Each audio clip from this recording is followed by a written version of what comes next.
बातमी सांगलीमधून आहे। सांगलीच्या चांदोली धरण क्षेत्रामध्ये सलग पाऊस झालेला आहे आणि त्यामुळे चांदोली धरण सुद्धा 82% भरलेलं आहे। तसंच गेल्या अनेक दिवसांपासून चांदोली धरण क्षेत्रामध्ये अतिवृष्टी होत असल्याने धरणाच्या पाणी साठ्यामध्ये झपाट्याने वाढ झालेली आहे। त्यामुळे आता चांदोली धरणातून वारणा नदीमध्ये नदीपात्रामध्ये विसर्ग करण्यात देखील सुरुवात झालेली आहे। आढावा घेतलेला आहे आमचे प्रतिनिधी कुलदीप माने यांनी।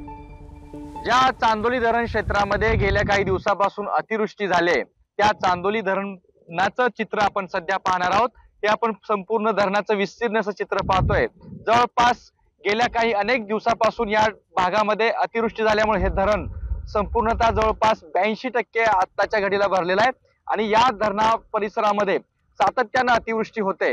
हा संपूर्ण धरणाचा जर परिसर पाहिला तर अत्यंत या ठिकाणी या भागामध्येच मोठ्या प्रमाणावरती पाऊस पडतोय आणि यामुळे वारणा नदीला या ठिकाणी पूरस्थिती निर्माण झाली आणि चांदोली धरणातून याच भागातून आता विसर्ग देखील करण्यात येतोय।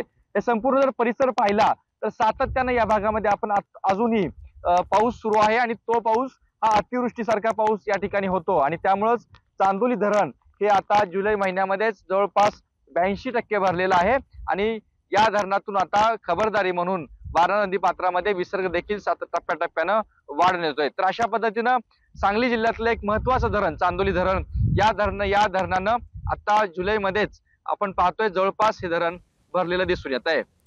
कॅमेरा पर्सन योगेश सोबत कुलदीप माने, एबीपी माझा, चांदोली धरण, सांगली।